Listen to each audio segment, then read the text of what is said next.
Assalamualaikum warahmatullahi wabarakatuh. Waalaikumsalam. Bismillah, alhamdulillah, wassalatu wassalamu ala sayyidina Rasulillah Muhammad ibn Abdillah wa ala alihi wa sahbihi wa man tabi'ahu wa wala wa la hawla wa la quwwata illa billah. Subhanaka la ilma lana illa ma 'allamtana innaka antal alimul hakim. Rabbi shrah li sadri wa yassir li amri wa hlul 'uqdatam min lisani yafqahu qawli. Amma ba'du. Para hadirin dan hadirat yang dimuliakan oleh Allah Subhanahu wa taala, puji syukur kehadirat Allah di siang hari ini. Allah Subhanahu wa taala masih memberikan nikmat-Nya kepada kita sehingga kita saat ini telah melaksanakan kewajiban kita salat zuhur secara berjamaah. Tambah lagi kita luangkan sebagian waktu kita untuk menambah ilmu pengetahuan kita tentang agama atau syariat yang dibawa oleh Nabi kita Muhammad sallallahu alaihi wasallam. Hadirin rahimakumullah, pembahasan kita terakhir mengenai syarat-syaratnya wudu. Ya, syarat yang dimaksud adalah syarat sah. Apabila wudu kita ingin sah, maka harus memenuhi syarat-syaratnya. Sekali lagi saya ulangi, bedanya syarat dengan rukun. Kalau syarat itu bagian yang harus ada, harus dikerjakan, tapi dia tidak termasuk bagian dari wudu. Ya, seperti misalnya masuk waktu, atau seperti misalnya suci dari hadas, suci dari najis misalnya. Ini syarat sahnya wudu, tapi suci dari najis tidak termasuk wudu. Nah, ini syarat, jadi harus ada. Tapi kalau rukun, perkara yang harus ada, tapi merupakan bagian dari wudu, seperti membasuh muka, niat, ya, membasuh tangan dan lain sebagainya. Nah, pembahasan kita di siang hari ini melanjutkan kajian kita yang kemarin, yaitu nawaqidul wudu, perkara-perkara yang bisa membatalkan wudu. Ada berapa perkara membuat wudu kita batal? Nah, hal ini sering saya alami. Banyak orang-orang kita yang dari lahir Islam, tapi ketika ditanya apa yang membatalkan wudu nggak tahu jawabannya. Atau mungkin berapa yang membatalkan wudu juga nggak tahu. Pokoknya kentut, kencing batal Ustaz, bersentuhan kulit batal, laki-laki perempuan, apalagi nggak tahu. Nah, ini yang repotnya ini, ya. Dulu waktu kita kecil, waktu saya kecil tuh SD, kalau lagi puasa Ramadan, bibisan batal. Kalau wudu nangis batal, atau makan batal. Apakah benar seperti itu? Nah, ini kita bahas sekarang. Ya. Nawaqidul wudu. Apa arti nawaqid? Nawaqid di sini maksud ya al-asbab allati yantahi bihal wudu. Sebab-sebab yang menyebabkan wudu kita berakhir, habis, expire wudu kita. Ada berapa sebab? Wahiyya arba'atun, ada 4 sebab. Kalau terjadi salah satu, enggak harus semuanya. Kalau terjadi salah satu dari 4 ini, maka wudu kita berakhir. Artinya kita kalau ingin sholat wajib wudu lagi, gitu ya. Atau pengen baca Quran wajib wudu lagi. Nih, yang pertama an-naqidul awwal al-kharij min ahadis sabilain min qubulin aw duburin rihun aw ghairuhu illa al-mani. Ya. Yang membatalkan wudu kita yang pertama, sesuatu yang keluar dari salah satu dari dua jalan, dari kubul atau dubur. Karena kita punya 2 lubang kemaluan, depan dan belakang. Ya, bahasa depan itu bahasa Arabnya kubul, ya. Bahasa kemaluan belakang dubur. Nah, kalau ada sesuatu dari yang keluar dari salah satu dari 2 lubang ini, baik bentuknya normal atau tidak normal, maka wudu kita batal. Contoh, dari kemaluan depan yang normal keluar air kencing, nah berarti batal. Ya, seandainya nggak normal Ustaz, yang keluar bukan kencing, darah atau nanah misalnya, gimana? Batal. Pokoknya keluar sesuatu aja batal. Ya, dari belakang normalnya keluar, ya, pup, ya kan, tai, ya, kotoran kita keluar, batal. Nggak normal keluarnya Ustaz, yang keluar duit misalnya, Insya Allah ya, gua kan keluar duit, kecil, gua duit 1000-an, batal nggak? Batal. Apapun yang keluar, atau keluar batu, ya, misalnya kita taruh batu nggak sengaja, ya, taruh batu keluar dari belakang, batal nggak wudunya? Batal. Atau berupa angin, apa lagi ya, kentut kan nggak ada bendanya Ustaz, walaupun nggak ada bendanya ya batal ya. Atau kebalikan Ustaz, dari depan keluar kentut, dari belakang keluar kencing, misalnya gimana? Tetap batal. Maka dikatakan di sini ya, rihun aw ghairu, baik yang keluarnya itu berupa angin ataupun selain angin ya. Makanya kalau seandainya keluarnya apa cacing, kalau cacingan tuh batal ya, keluar sesuatu batal ya. Illal mani, kecuali mani. Air mani ini kalau keluar tidak membatalkan wudu ya. Sawa'un akana al-kharij mu'tadan am ghairu mu'tad ratban aw jafan. Jadi kalau mani ini ya, tadi dibahas yang keluar ini baik normal atau tidak normal, baik kering atau basah, batal. Pokoknya apa aja keluar dari mal kita, kayu, duit ya, pasir, batu, apa aja keluar batal ya, kecuali mani ya. Kenapa mani tidak membatalkan wudu? Kalau mani tidak membatalkan wudu, bisa nggak misalnya? Bisa. Keluar mani tapi wudunya nggak batal. Gimana? Ada yang bisa menggambarkan? Keluar mani tapi wudunya nggak batal. Belum bayang. Kalau seandainya kumpul sama istri, keluar mani batal nggak wudunya? Batal, kenapa batalnya? Keluar sekat kecuali mana? Kita kumpul sama istri nih, bersetubuh sama istri, keluar mani, batal nggak wudunya? Batal, kenapa batal? Bersentuhan kulit, bukan karena keluar maninya. Baru pegangan tangan udah batal. Ya. Jadi gimana gambaran bisa keluar mani tapi wudu kita nggak batal? Contoh, kita lagi tidur, sedangkan tidur batal. Ada tidur yang nggak batal, tidur dalam kondisi duduk tenang begini. Kita lagi ngantuk, ini tidur, ya. Mimpinya, ketemu perempuan cakep atau ketemu istri kita, ya. Kemudian di mimpi itu dalam mimpi kita melakukan hubungan, keluar mani, bangun masih kondisi duduk, berarti wudu kita nggak batal. Tapi ada satu yang hadas yang kita punya, yaitu hadas besar. Kita nggak wajib wudu tapi wajib mandi, gitu ya. Ya sih sama aja intinya. Cuma pada dasarnya ini tidak membatalkan wudu. Jadi apa fungsinya kok Ustaz? Ya berarti kan wajib mandi sama aja. Ya, walaupun nggak wajib wudu, wajib mandi. Iya, fungsinya apa? Fungsinya, lihat, kalau seandainya kita, misalnya kita kumpul sama istri nih, ya, kemudian kan setelah itu wajib mandi junub nih, ya. Sebelum mandi junub sunnahnya wudu dulu, itu sunnahnya begitu, sunnahnya wudu baru mandi junub. Tapi kalau tadi posisinya wudu kita nggak batal, tidurnya duduk, mimpi keluar mandi. Posisi bangun masih seperti ini, berarti kan masih punya wudu. Ketika ingin mandi junub tidak sunnah wudu lagi. Kenapa? Karena masih punya wudu, itu bedanya. Pada intinya sih tetap mandi juga pada dasarnya, gitu ya. Kenapa kok ini dikatakan limadan mandi la yubitul wudu? Kenapa mandi itu tidak membatalkan wudu? Li'annahu aujaba ma huwa a'zam minal wudu wa huwal ghusl. Karena mandi ini mewajibkan perkara yang lebih besar dari wudu, yaitu mandi. Ya udah, tetap wajib mandi tapi wudunya enggak batal. Fungsinya tadi, kenapa dikatakan tidak batal wudunya? Fungsinya ketika kita ingin mandi junub tidak sunnah wudu dulu. Kenapa? Karena wudunya masih ada. Itu ya fungsinya. Kemudian ya, ini yang pertama. Jadi ingat-ingat, kalau ada sesuatu keluar dari lubang kemaluan depan atau belakang, baik keluarnya itu normal atau enggak normal, kering ataupun basah, ya, maka wudu kita batal. Jelas ya? Oke. Kemudian yang kedua yang membatalkan wudu, an-naqidus tsani, zawalul aqli bi naumin aw ghairihi, hilangnya akal baik dengan sebab tidur ataupun selain tidur. Yang penting akal kita hilang, berarti wudu kita batal. Gitu ya. Contohnya apa? Seperti tidur, hilang akal, jelas. Enggak ada orang tidur bisa kerja, nggak bisa, pasti akalnya enggak ada. Ya. Au jununin atau gila. Ada orang punya penyakit itu gila, setengah tahun sadar waras, setengah tahun gila. Ada begitu orang kambuhan.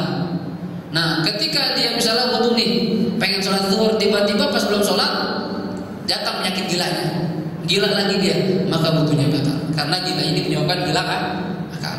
Jelas nih, ya. Jadi kalau kita pengen gak wajib sholat ya gila, gitu. kalau ada orang Islam nggak sholat tapi dia sehat, berarti dia gila, gitu aja ya. Sedangkan orang yang wajib sholat itu orang gila. Jadi enak, orang gila ini sebenarnya enak Pak. Ya nggak wajib sholat, nggak wajib puasa, nggak wajib haji, enak jadi orang gila. Ya, jadi kalau nggak wajib apa-apa silakan jadi orang gila gitu. Ya, jadi kalau ada orang Islam ya nggak ada halangan, dia nggak sholat ya berarti gila ente. Ya, apa kasih gila itu namanya. Ya, au izmain atau pingsan. Nah, ya kadang kita apa belum makan, suruh upacara juga sekolah sering banget teman-teman cewek khususnya tuh. Dia belum sarapan suruh upacara pingsan. Nah, pingsan wudunya batal karena akalnya kita. Ya. Al sukrin atau mabok. Mabok juga tuh, ya. Enggak bir kalau bir bertok enggak, ya bir bintang gitu ya. Kalau bir bintang, nah itu batal, ya. Karena akalnya hilang. Jadi segala jenis mabok, ya, mau yang pakai narkoba, ganja, ya, apa segala macam sakau, putau, segala macam ya, itu heroin, pokoknya bikin dia ngefly, nggak sadar akalnya hilang, maka wudunya batal. Gitu ya.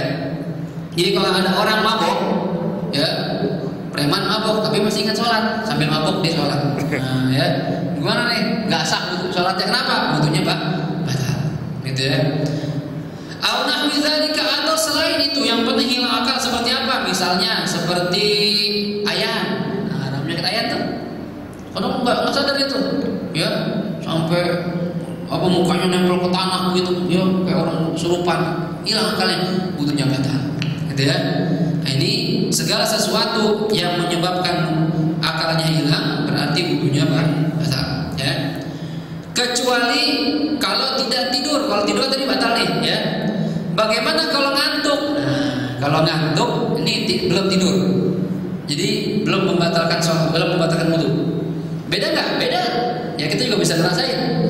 Yang namanya tidur itu alamatnya kata ulama, tanda-tandanya orang tidur itu tidak bisa mendengar percakapan orang lain, nggak ngerti dan bahkan nggak dengar. Ya, nggak dengar percakapan orang lain, tidur namanya. Mungkin orang tidur kan setel TV apa, jadi apa tidur nggak ngaruh, gitu ya. Bekernya lah kadang tidurnya ngebut, tapi nggak ngaruh, ya. Tapi kalau ngantuk, tandanya ngantuk itu dia dengar omongan orang cuma nggak paham. Nah, tuh, ya.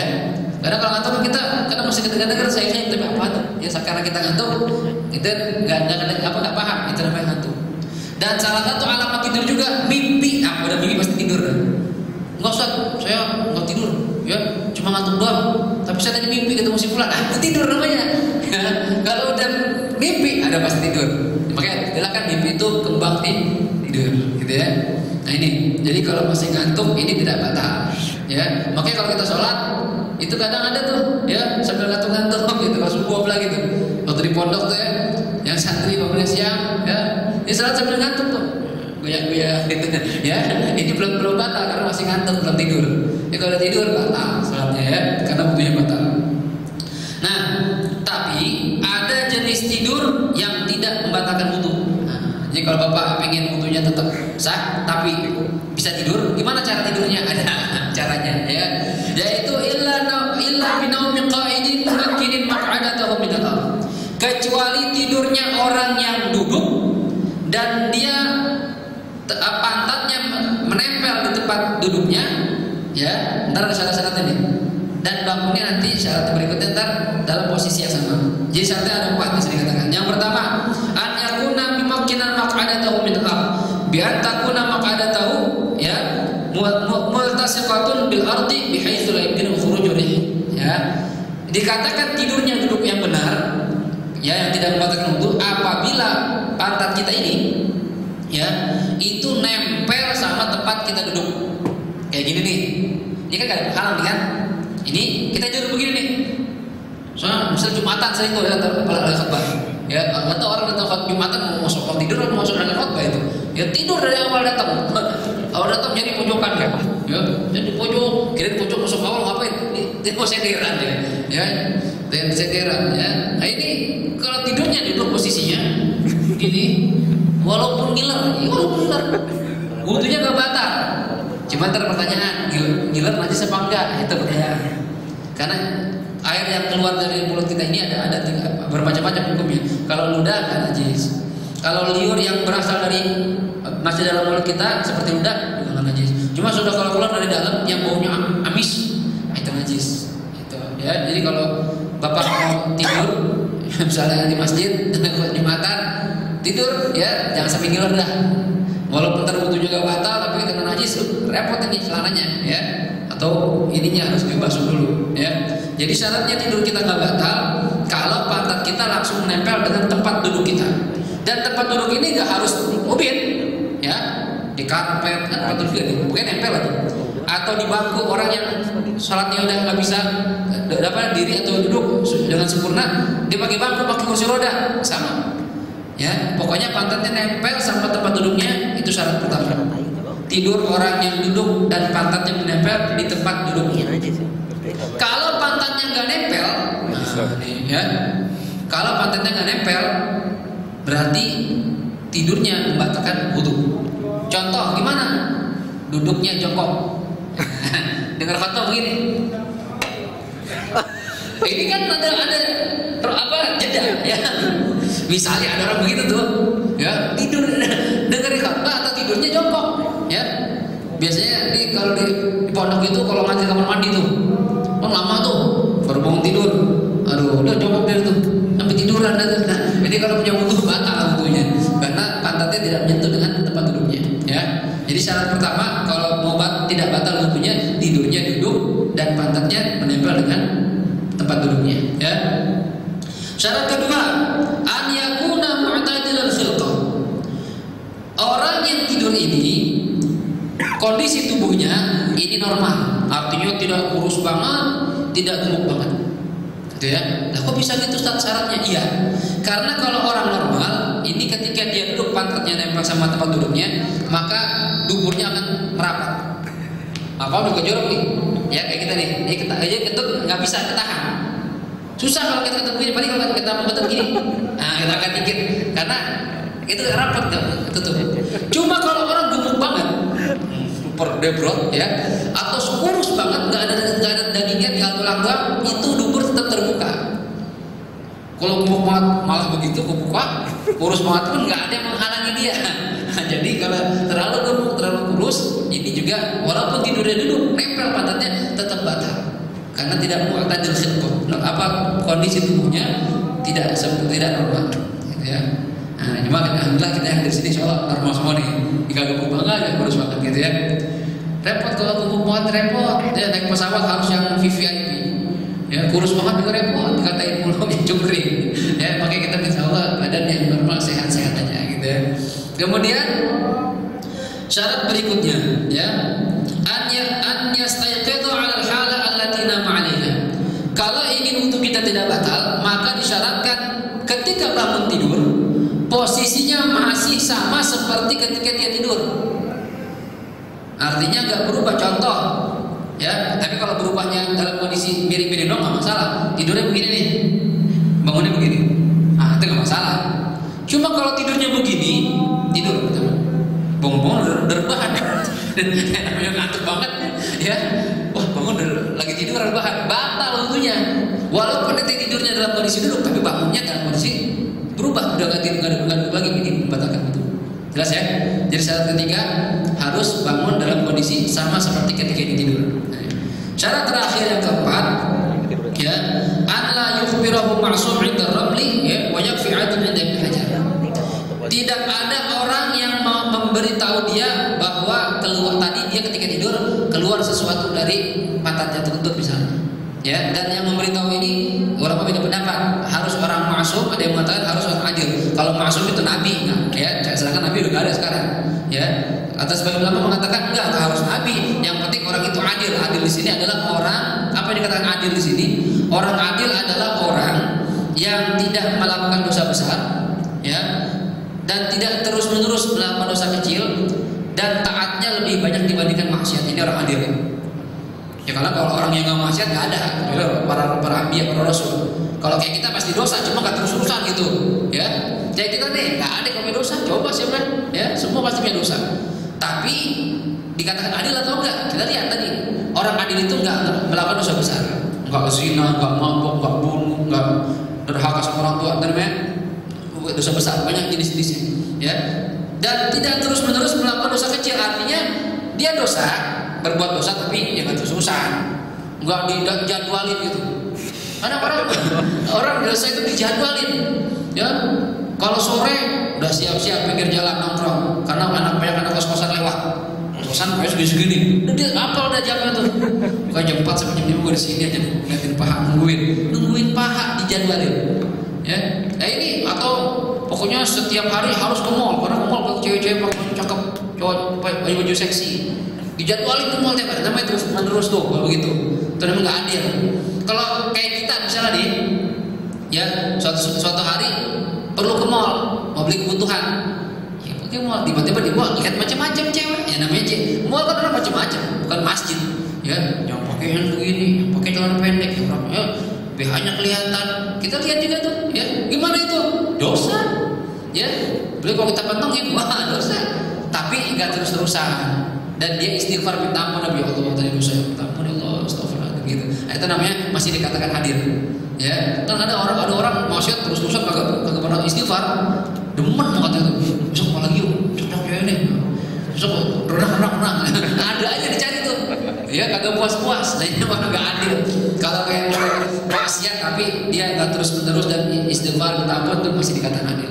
Dan taatnya lebih banyak dibandingkan maksiatnya, ya.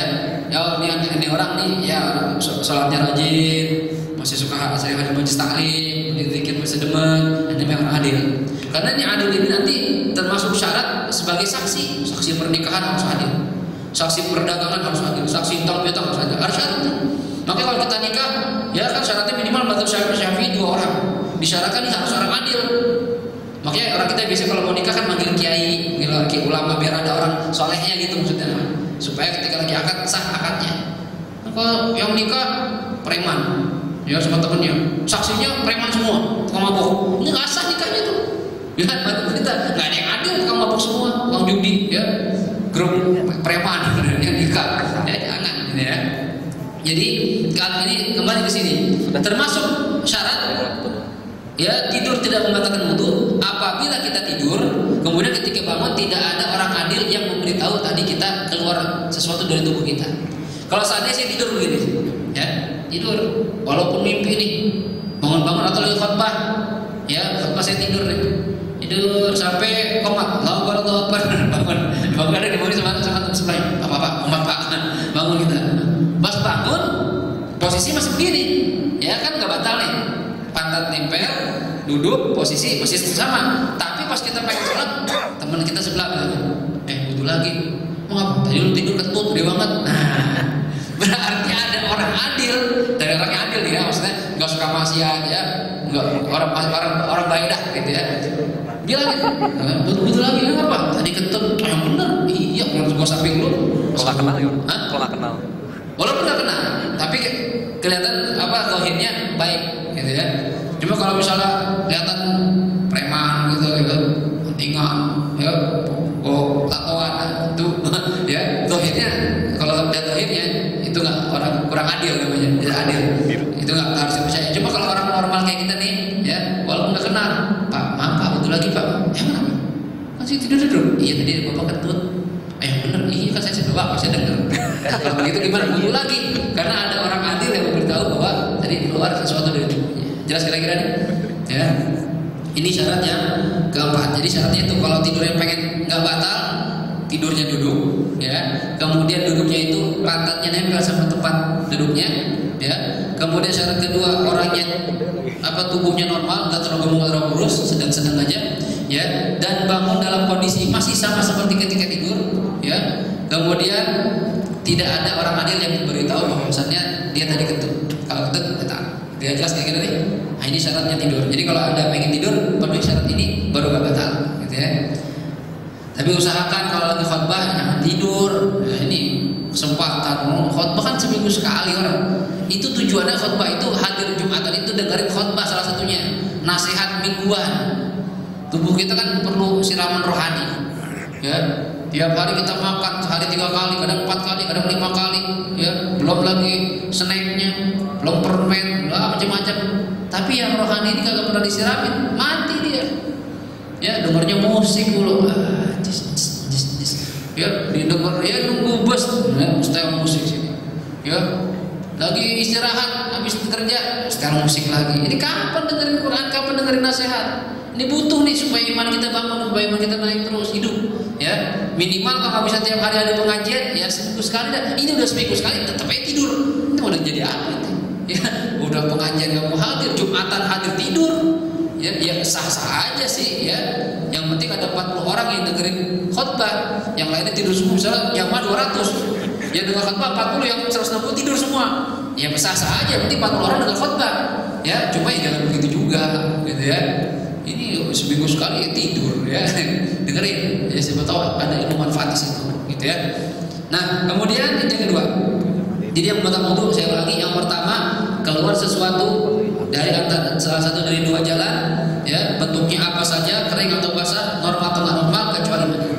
Yang kedua ya hilangnya akal dengan sebab apanya?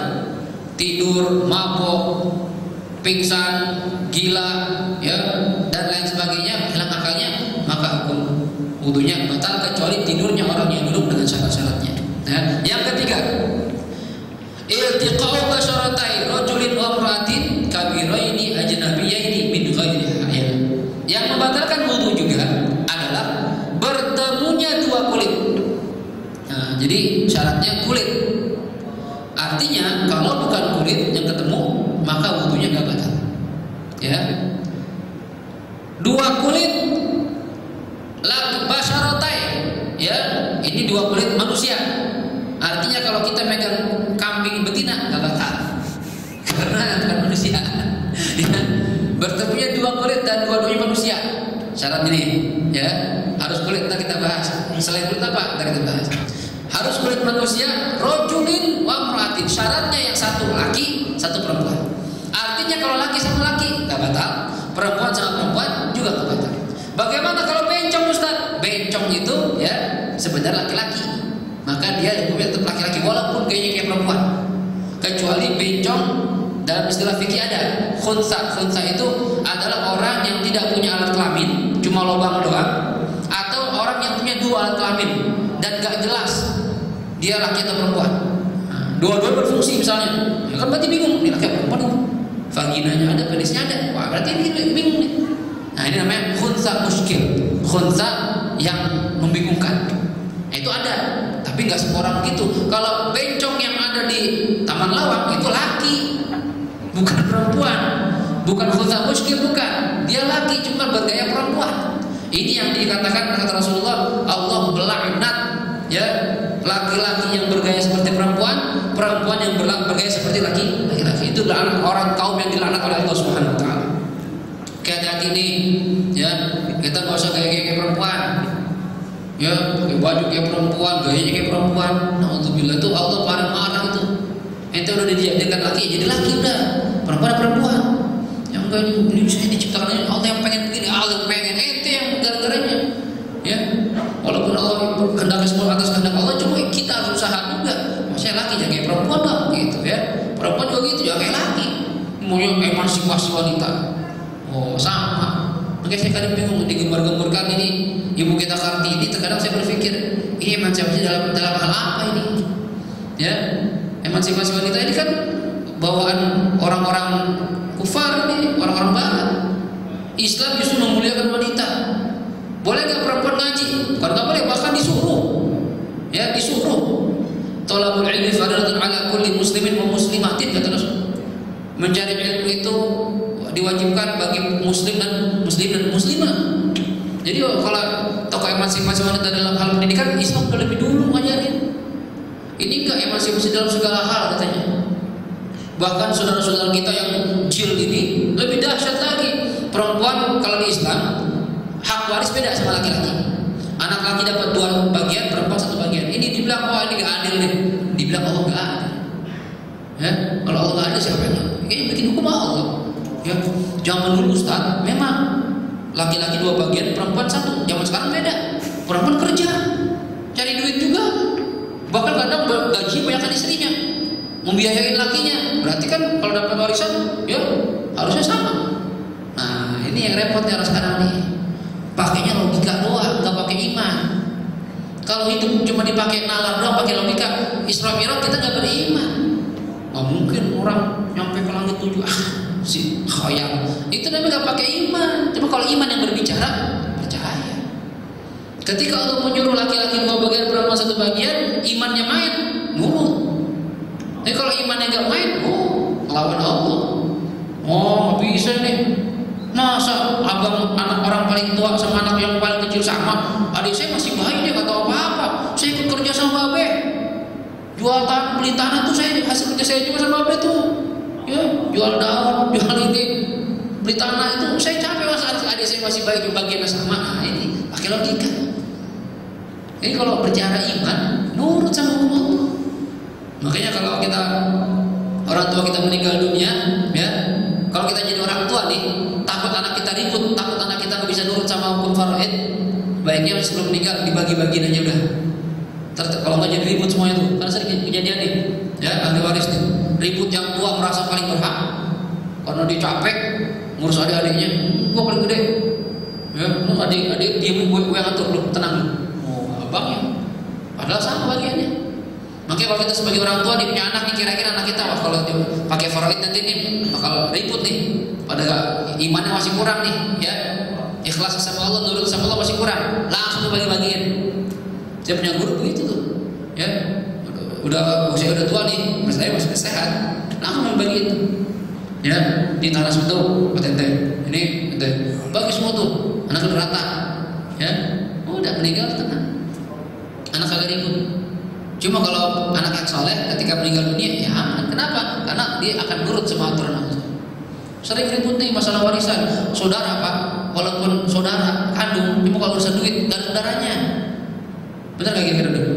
Ribut abang adek urusan duit. Hati-hati nih, ya, masalah harta. Harta nih, masya Allah, ya. Kalau kita gak ingat sama Allah, gak iman sama Allah, gak takwa sama Allah, gak takut, ribut saudara semuanya. Hati-hati, ya, masalah faraid ini benar-benar kalau seandainya orang yang nurut sama Allah, insya Allah aman. Cuma kalau kira-kira bakal ribut nih, ya, bakal ribut anak gua nih, udah bagi-bagiin aja dah. Paling kita bilang, ya nih, gua punya ruko 4, anak gua 4 nih, ya 2 cewek 2 cowok, gua beda-bedain dah, lu aku ntar. Cuma selama gua hidup hasil gua ambil, nggak apa-apa. Ya, terus gua meninggal, sekarang gua udah ibahin ya, ntar bagi masing-masing lah, udah ada bagian enak begitu. Kalau kira-kira bisa nurut sama hukum faraid, apa aman dah, ya. Makanya didik anak dengan didikan agama, ya. Terkadang pun, ya, mau didik agama juga kalau urusan duit hilang itu agamanya. Bener nih, sama-sama mondok, sama-sama santri, ya. Kalau udah urusan warisan, waduh, lupa kitabnya, lupa ngajinya, ya. Padahal udah Allah sudah tentuin bagian masing-masing. Nah ini ya, hati-hati ini. Ya, kembali ke sini. Syaratnya tadi ketemunya 2 kulit manusia, dua-duanya, laki-laki dan perempuan. Ya, laki dengan laki gak batal, perempuan dengan perempuan gak batal. Kabirah ini yang keduanya sudah gede. Jadi syaratnya bukan balik dan balik kok, tapi dua-duanya sudah gede. Arti gede di sini, ya, laki-laki ketika melihat perempuan itu sudah timbul syahwatnya, ada keinginan, gitu ya. Dan perempuan ketika melihat laki-laki udah mulai naksir, kan udah gede. Kalau anak kelas 1 SD kita lihat, kita ada nasuhat. Loh, masih kecil. Kelas 5, kelas 6 masih belum. Nah, SMP mulai kelihatan tuh. SMP udah mulai kelihatan gede tuh. Itu namanya udah gede walaupun belum balik, belum head. Jadi kalau ada perempuan misalnya SMP kelas 1 misalnya, ya. Dan ya yusdaha inda syahwah katanya. Dia akan bagi laki-laki normal, yang normal ya, laki-laki normal melihat dia ada rasa suka, itu namanya dikatakan perempuan sudah gede walaupun belum balik. Begitupun perempuan ketika melihat laki-laki, misalnya perempuan umur 17 tahun itu udah balik loh, ya, ngelihat anak laki-laki SMP umur 13 cuma anaknya ya cakep gede gitu, seneng naksir, itu namanya anak laki-laki sudah gede. Nah ini kalau bertemu laki-laki dan perempuan kulitnya ketemu, maka hukumnya batal. Jelas deh. Artinya kalau yang satu gede satu kecil nggak batal. Kita nyentuh anak bayi perempuan nggak batal. Ya, kita jadi guru SD nih, anak SD kita murid kita kelas 2, kelas 1, kelas 3 kecil-kecil, salam sama kita, nggak apa-apa, nggak batal. karena masih kecil. Cuma kalau seandainya ada Ustaz kelas 5 nih, ya kelas 5 cuma baru gede, nggak cakep, itu udah gede hitungannya. Jadi nggak ada patokan umur. Yang penting tabiat dasar manusia lihat dia kalau yang normal, oh udah disenengin, itu udah gede. Paham kira-kira ya? Ya. Jadi tabiat normal. Kadang ada orang yang abnormal sama bayi demen, itu namanya gila namanya itu. Kan ada tuh ya, sampai hubungan sama bayi masih berapa bulan disetubuhin, orang gila namanya. Itu namanya gak normal. Kayak ini yang normal gimana? Kayak Rasulullah kan, ya kumpul sama Siti Aisyah umur berapa? 9 tahun. Karena orang-orang benar gede-gede, cepat dewasa. Itu walaupun 9 tahun, cuma kan dari segi normal udah gede, udah bisa disenengin gitu. Jadi nggak ada batas hukum, tapi batasannya tabiat dasar manusia seneng nggak melihat orang, gitu ya, paham ya? Nah biasanya katanya laki-laki itu alamat dia sudah gede, salah satu alamatnya sudah bisa ereksi, tegang ya, bahasa ereksi tahu kan ereksi? Nah ya, nah, itu alamat sudah gede. Kalau perempuan mailul qalbi, naksir. Nah perempuan kalau SD nggak ada naksiran, cuma kalau udah mulai SMP tuh naksir sama itu, itu udah gede tuh, walaupun belum balik. Syaratnya itu bertemunya dua kulit manusia, laki-laki dan perempuan, dua-duanya sudah gede. Syarat berikutnya ajnabiyah ini dua-duanya nggak ada hubungan mahram, orang lain. Antara apa itu mahram kita bahas. Bahasa kita muhrim, sebenarnya sampai mahram. Muhrim itu orang yang pakai kain ihram, sebenarnya begitu. Orang itu udah gimana ya? Namanya muhrim, bukan muhrim. Sebenarnya bukan muhrim, bahasanya mahram. Gitu ya. Udah apa dah, udah salah kaprah, biarin dah. Yang penting dia paham. Kalau nggak ada hubungan mahramiyah atau bukan muhrim, ya maka wudhunya batal. Apa itu mahram nanti kita bahas. Ya, siapa itu mahram, siapa bukan. Ghairu hailin, dan bersentuhannya tanpa ada penghalang. Kalau bersentuhan kulit ada penghalang, contoh kita sama istri kita nih, ya, dia pakai jilbab, ya, kita pengen kerja, kita cium sini, ya, atau dia cium tangan, ditutupin begini, ya, gitu. Gimana nih? Nggak batal karena ada yang menghalangi dia. Atau istri kita nih, ya, istri kita pakai baju yang tipis, ya, baju tidur tuh, lingerie tuh, tapi jangan yang bolong-bolong ya, kalau bolong masih kena kulit. Enggak, ini tipis doang, tembus pandang, kita pegang begini, ya, batal sih? Nggak batal, karena ada penghalang antara kulit itu dengan kulit ini. Yang bikin batal itu kalau nggak ada penghalang. Paham kira-kira nih? Ya, paham ya? Baik. Kemudian sekarang kita bahas satu persatu. Iltiqa'u basyarati, ketemunya dua kulit, ya. Berarti kalau bukan kulit, berarti wudunya nggak batal. Contoh yang selain kulit di tubuh kita, yang pertama asin, gigi. Kalau gigi ketemu kulit maka tidak batal. Atau gigi ketemu gigi, bisa Ustaz? Bisa. Ada orang gigi ngetril, ya kan? Monyong gitu giginya. Ketika misalnya mau cium istrinya, yang kena bukan bibir duluan, gigi duluan. Ya, mau dicium kena giginya, bibir ketemu gigi nggak batal. Karena bukan kulit sama kulit, tapi gigi sama kulit. Apalagi kalau suami istri kan terima, cuma ketemu gigi, ada nggak batal, ya. Asal ketemu giginya doang. Tapi kalau ketemu bibirnya, bibir sama bibir batal, ya. Atau kalau bercanda sih, ada tetap kena bibir ya, tetap kena bibir. Atau misalnya dia bercandanya gigit jadinya, ya, tapi nggak kena bibir ya, nggak batal karena bukan sama kulit, tapi sama gigi, nggak batal. Yang kedua yang bukan kulit, wadzufur, kuku. Nah, ya, kita bicara sama istri kita panjang nih, canda, misalnya nih, ya, bercanda sama istri, ya, gimana batal nggak? Nggak batal. Kenapa? Karena kulit sama kuku, bukan kulit sama kulit. Karena kuku tidak dianggap kulit, gigi, kuku bukan dianggap kulit. Jelas? Ya, ya kalau kuku pendek susah, mau kalau kuku panjang, ya. Kemudian wasya'ar, rambut bukan kulit. Jadi kalau kita ngelus istri kita, ada punya untung nih, rambutnya bagus ya, wangi lagi, nggak kena kulit kepalanya, nggak apa-apa, nggak batal. Atau nyium kepala istri, nggak kena kulit kepala, oh kena rambutnya doang, nggak apa-apa, nggak batal wudunya. Karena rambut bukan kulit. Paham nih? Ya, jadi syarat pertama tadi harus kulit sama kulit. Ya. Kemudian dikatakan di sini tadi kan laki-laki dan perempuan, artinya kalau antara perempuan sama perempuan laki dengan laki-laki tidak batal. Walaupun syahwat, naudzubillah. Ini namanya normal, kan ada tuh, ya naudzubillah homoseksual, ya apalagi itu yang perempuan sama perempuan, istilahnya lesbian, ya.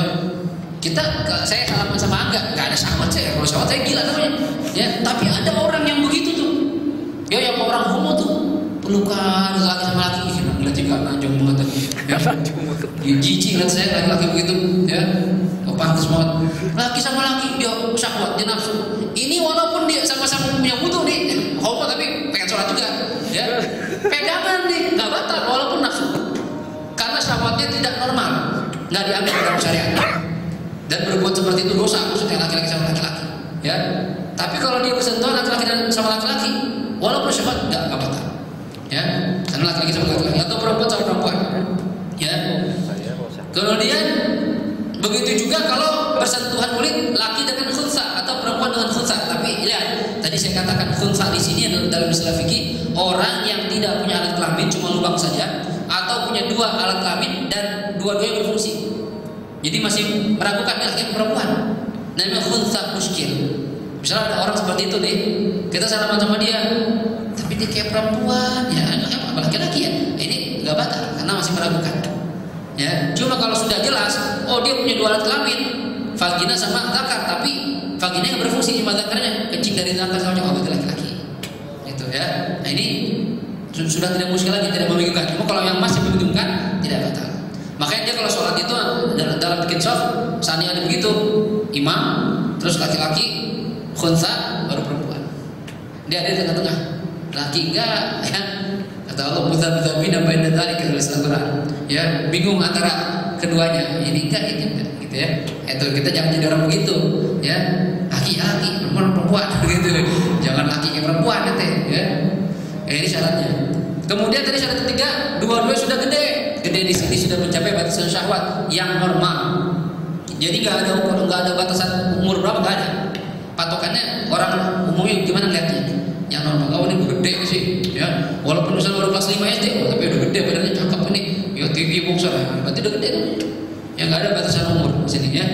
Kemudian, nah tidak ada hubungan mahramiyah, nah ini penting nih. Atau muhrim, bukan muhrim. Siapa yang dikatakan muhrim kita atau mahram kita, ini penting. Muhrim itu, ya mahram itu ada tiga macam, ya. Tiga dari sebab. Yang pertama dari sebab nasab, yang kedua dari sebab rodok susuan, yang ketiga dari sebab munakah pernikahan. Nah ya, jumlah seluruhnya itu ada 18 orang.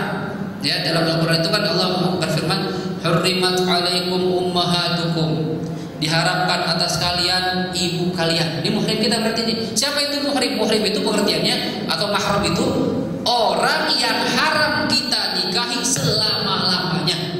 Ini pengertian mahram. Orang yang haram kita nikahi selama-lamanya. Karena ada orang yang haram kita nikahi cuma sementara. Contoh yang selama-lamanya ibu kita, selama-lamanya kita haram nikahin dia. Tapi bapak saya udah meninggal Ustaz. Ibu saya masih muda, walaupun masih muda. Bapaknya udah meninggal, bapak ente. Atau bini muda bapak kita, kan nama ibu kita juga tuh. Istri bapak kita nih, ntar ada tuh istri bapak tuh, ya. Dari sebab pernikahan salah satunya adalah istri bapak, bukan ibu kita. Bapak kita kawin sama perempuan SMA, anak SMA. Oh, bapak kita masih cakep, ya. Ini dapat bini orang SMA, anak SMA. Seumuran kita, kok bini gue bisa nih, ya. Terus bapak kita ceraiin atau meninggal, boleh nggak nikah sama dia? Nggak boleh, mahram kita itu selama-lamanya. Nah ini namanya mahram, tidak boleh dinikahi selama-lamanya. Ya, kakak kita tadi bahas siapa saja itu. Tetapi ada perempuan yang tidak boleh dinikahin, tapi nggak selama-lamanya. Contoh siapa? Bini orang, boleh nggak dinikah? Nikahin bini saya, enak aja lo, berantem sama dulu. Ya, cuma kalau saya udah menikah lain cerita, atau saya udah cerai, alhamdulillah lain cerita. Karena itu saat itu nggak boleh, tapi ada suatu saat bisa boleh. Nah, itu namanya bukan mahram. Kenapa? Oh, sama bini orang kan saya nggak boleh nikah, berarti mahram salaman? Nggak boleh, karena haramnya itu nggak selama-lamanya, sementara aja. Paham? Contoh lagi yang sering salah nih, salah kaprah kita nih, istrinya paman. Nah, ini kita sering salah kaprah nih. Bapak kita punya saudara kan paman namanya, atau ibu kita punya saudara laki-laki paman kan, dia kan nikah nih punya perempuan punya istri, kita salaman nggak sama dia? Ayo coba pikir masing-masing. Ini sering salah nih kalau lebaran, apalagi sering masuk lebaran. Istri paman kita, kita kalau lebaran salaman nggak sama dia? Salaman bukan cium tangan, ya kan? Kalau kita nggak cium tangan dibilang sokong, ponakan sokong gitu. Istri paman kita, lihat, istri paman kita, apakah dia bibi kita? Sementara kalau seandainya dia kan awalnya orang lain sama kita nggak ada hubungan, cuma gara-gara dia nikah sama paman kita jadi nyebutnya bibi, tante, encik, encak, uak, itu orang kita bilangnya. Nggak pakai au, uak doang. Kalau uak untuk benar, ya. Nah begitu nikah sama paman kita nyebutnya bibi, tapi sebenarnya dia bukan mahram kita. Kenapa? Seandainya paman kita cerai dia atau meninggal paman kita, jadi dia nikah sama dia. Boleh, berarti itu bukan mahram kita. Ini orang sering salah kaprah tuh. Bahkan karena nggak ngerti ilmunya, nggak ngerti hukumnya, kalau kita nggak salaman malah dikatain. Ponakan sombong banget tuh, nggak mau salaman. Nah, cium tangan, gitu kadang kita. Aduh kacau. Ya, kalau lebaran repot lagi lebaran itu. Orang bercium sama semua. Kita mau salaman bukan mahram kita, dosa ini. Terus gimana? Terus gimana? Ya cuma kan kalau bisa, cik maaf ya bukan mahram gitu. Kalau berani bilang begitu ya, sebenarnya harus berani. Biar ngerti hukum sebenarnya begitu. Cuma orang kita ya karena kebodohan kadang udah tahu ilmunya tetap aja masih nggak mau ngamalin. Itu bahkan Nabi mengancam tuh, ada hadisnya yang bilang ya, seandainya kalian disuruh milih dosa bersentuhan kulit dengan perempuan yang bukan mahram, salaman dengan perempuan yang bukan mahram, atau disuruh milih ditusuk kepala kalian ya dengan timah panas dari atas ke bawah tembus, milih mana dosanya? Milih dosa salaman apa ditusuk pakai timah panas? Kata Rasul lebih baik milih ditusuk pakai timah panas kepala kita dibandingkan dosa salaman sama perempuan yang bukan mahram. Berarti dosanya parah banget nih. Cuma kita kayak udah biasa gitu. Salaman karena cupik-cupiki. Kabar ayo lagu lo gitu temen. Oh nih kita nih. Nah, karena bodohnya kita, karena jauhnya kita dengan syariat. Jangan biasa aja.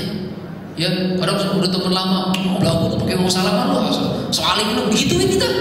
Ya, gitu ya Allah. Ini gimana ini? Orang Islam nih. Dari lahir, dari bayi di Islam tuh, tapi nggak tahu hukumnya. Nah ini ya, jadi mahram itu perempuan yang nggak boleh kita nikahi selama-lamanya. Bukan karena dihormati, dimuliakan, bukan. Karena istri Rasulullah, ya, Ummahatul Mukminin, Siti Aisyah, Zainab, Ummu Kulthum, semua itu, istri Rasulullah. Ini ketika Nabi kita wafat, meninggal dunia, istrinya nggak boleh ada yang nikahin. Oh berarti mahram dong, semua sahabat boleh salaman sama istri Rasulullah? Bukan, karena ini nggak boleh dinikahin, ini ta'zim karena menghormati Rasulullah, bukan karena nasab atau karena rogoh, bukan, gitu ya. Jadi itu bukan mahram. Ustaz, ada yang nanya gini, Ustaz, sama istri batal nggak? Ada yang nanya gitu, saya pernah nanya sama saya gitu, batal, lah kan dia mahram kita Ustaz, kan gitu ya. Ada sering nanya gitu, pernah dengar begitu nggak? Orang kan perempuan kalau pengen pergi haji harus sama mahramnya. Seorang istri mahram siapa? Suaminya. Berarti kan istri mahram. Kalau mahram itu juga batal. Nah ya, ini mahram, ingat pengertiannya mahram. Wanita yang tidak boleh kita nikahin selama-lamanya. Nah bini kita udah kita nikahin, berarti bukan mahram kita awalnya. Ini karena jadi istri kita doang. Disebutnya mahram ketika lagi haji. Maksudnya begitu doang. Ya, jadi jangan salah kaprah. Makanya di mazhab kita Imam Syafi'i sama istri bersentuhan batal sengaja atau nggak sengaja. Ya, beda dengan mazhab Imam Abu Hanifah, mazhab Malik. Beliau mengatakan kalau sentuhan doang nggak batal, kalau kumpul batal baru. Ya bersetubuh. Kalau sentuhan nggak batal. Nah ini yang dikatakan mahram itu ada 18 orang. Yang pertama dari sebab nasab dibagi 3 nih. Yang kedua dari sebab rodha susuan. Yang ketiga pernikahan. Siapa itu dari sebab nasab? Yang pertama hurrimat alaikum ummahatukum, ibu kalian. Ibu ke atas, ibu, nenek, buyut semua nggak boleh kita nikahin. Walaupun cakep, walaupun. Makanya cerita Sapuriang tuh, mau nikahin ibunya tuh nggak boleh tuh. Ya. Wa banatukum, kata Allah, anak perempuan kalian terus ke bawah. Anak kita, cucu kita terus nggak boleh kita nikahin. Ya. Wa akhwatukum, ya, saudara perempuan kita, baik sekandung sebab seibu atau sebapak doang, ya ibunya beda, atau seibu doang bapaknya beda, itu namanya saudara perempuan. Selama-lamanya nggak boleh kita nikahin. Daripada orang lain, ya adik saya cakep, walaupun nggak boleh. Ya. Kemudian wa ammatukum, bibi kalian, bibi ammah di sini saudara dari bapak, kakaknya bapak, adiknya bapak, ya baik sekandung atau sebapak seibu, ya semua itu namanya ammah, bibi nggak boleh nikahin. Kan kadang ada bibi seumuran kita ada tuh, ya kakek kita nikahnya banyak, misalnya kita dari bini pertama, cucu dari bini pertama, sama umuran sama anaknya dia yang kecil, nah, itu nggak boleh bibi namanya, ya. Wa akhwatukum, bibi kalian dari ibu, jalur ibu kita punya saudara, kakak adiknya, baik sekandung, sebapak seibu, itu namanya bibi kita, nggak boleh kita nikahin selama lamanya, ya. Bibinya doang yang anaknya enggak, artinya anaknya bibi boleh, ya bisanan, sepupu itu boleh, ya. Sepupu boleh, cuma bibinya nggak boleh, ya nggak boleh. Kemudian wabanatul akh, anak perempuan dari saudara laki-laki. Saya sama Bang Fauzan ada kakak.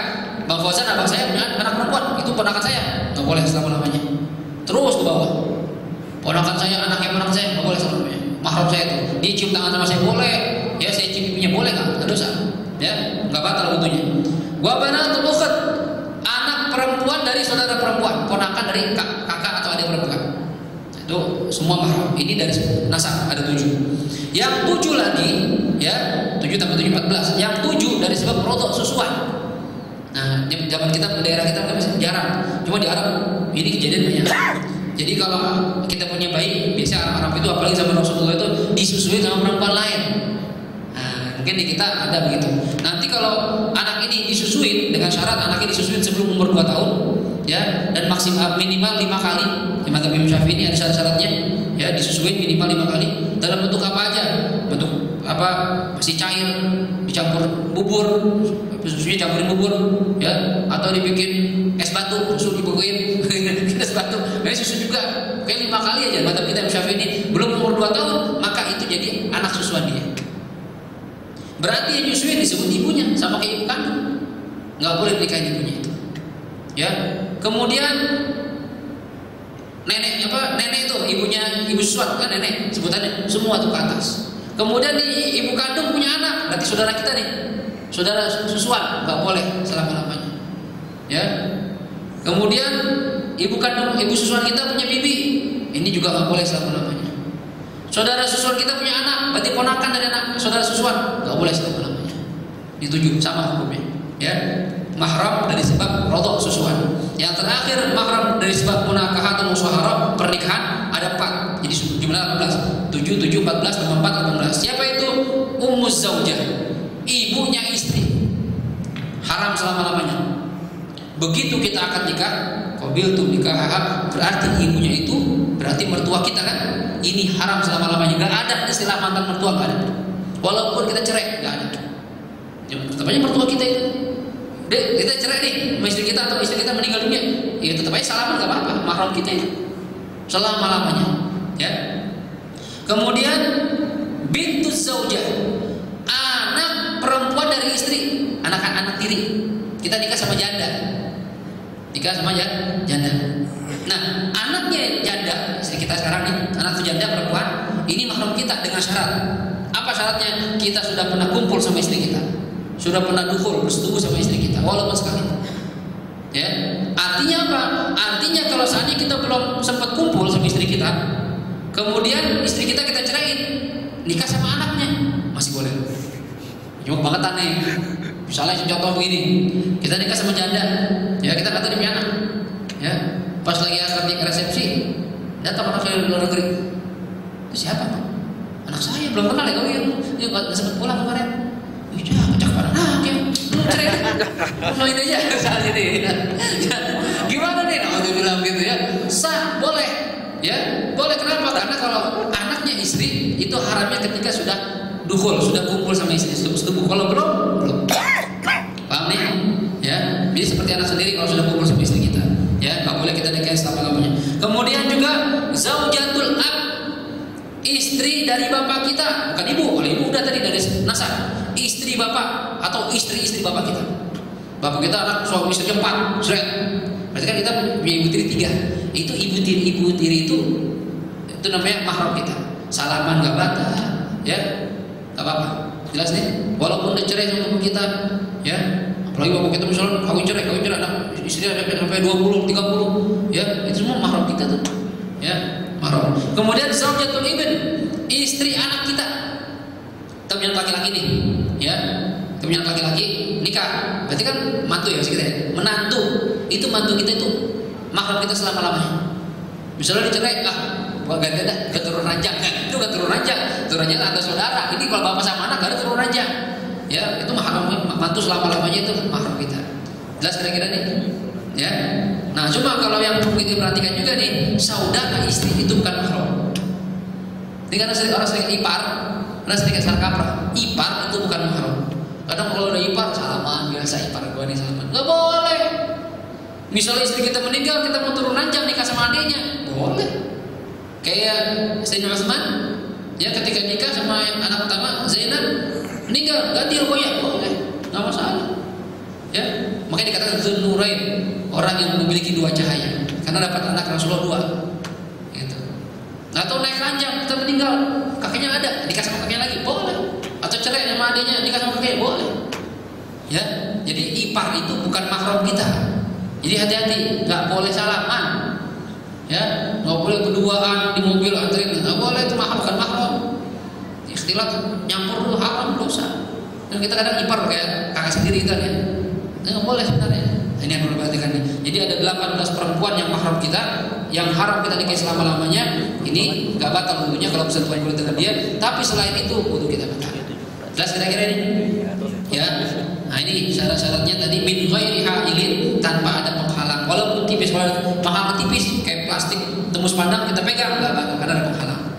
Kondom ya kan tipis tuh, dipegang, taruh jari kita, dia pegang jari kita misalnya nggak batal karena ada penghalang. Walaupun tipis banget, super tipis sampai tidak terasa, walaupun sampai tidak terasa, yang penting ada penghalang, tidak batal wudunya. Ini ya, jadi yang membatalkan wudu kita yang ketiga bertemunya dua kulit manusia. Jadi ingat manusia kalau sama kambing sama kebo nggak batal. Ya, laki-laki dan perempuan dua-duanya sudah besar, ya, kemudian sudah tidak ada hubungan mahramiyah dan tidak ada penghalang. Ini membatalkan wudu kita. Ini perkara yang membatalkan wudu yang ketiga. Berikutnya nanti kita sambung pertemuan kita ar-rabi', ya, yang keempat. Apa itu yang membatalkan wudu? Kita saksikan di episode berikutnya. Besok. Tidak ada 4. Tiga sudah kita bahas. Besok terakhir kita bahas yang membatalkan wudu yang terakhir. Sebelum kita tutup, apa ada pertanyaan? Baik, sesuai tema dan luar tema? Nggak ada? Ada. Kalau nggak ada, nanti sudah jelas. Tahu jelas, tahu nggak ngerti ini ya? Terlupa. Ya. Pokoknya ada yang nanya, kita tetap dengan suratul Fatihah.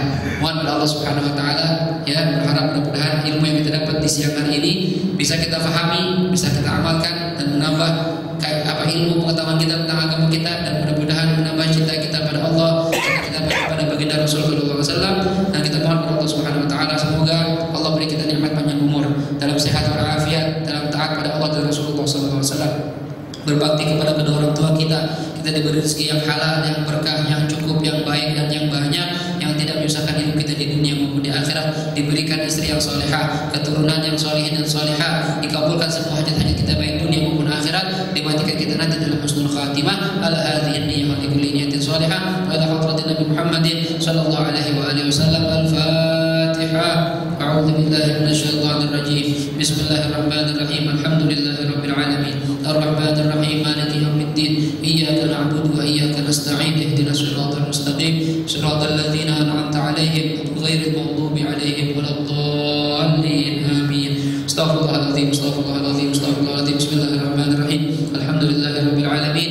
Allahumma shalli wa sallim wa barik ala sayyidina Muhammadin wa ala ali sayyidina Muhammad. Allahumma ij'al jam'ana hadza jam'an marhuma wa tafarruqana min ba'dihi tafarruqan ma'suma wa la taj'alna wa la fina wa la ma'ana shaqiyyan wa la mahruma. Allahumma ij'alna minal ladzina yastami'una al-qawla fayattabi'una ahsana. Allahumma ahsin 'aqibatana fil umuri kulliha wa ajirna min khizyi ad-dunya wa 'adzabil akhirah. Rabbana atina fid dunya hasanah wa fil akhirati hasanah wa qina 'adzaban nar. Sallallahu ala sayyidina Muhammad wa ala alihi wa sahbihi wasallam. Walhamdulillahi rabbil alamin. Wal 'afwu minkum. Assalamualaikum warahmatullahi wabarakatuh.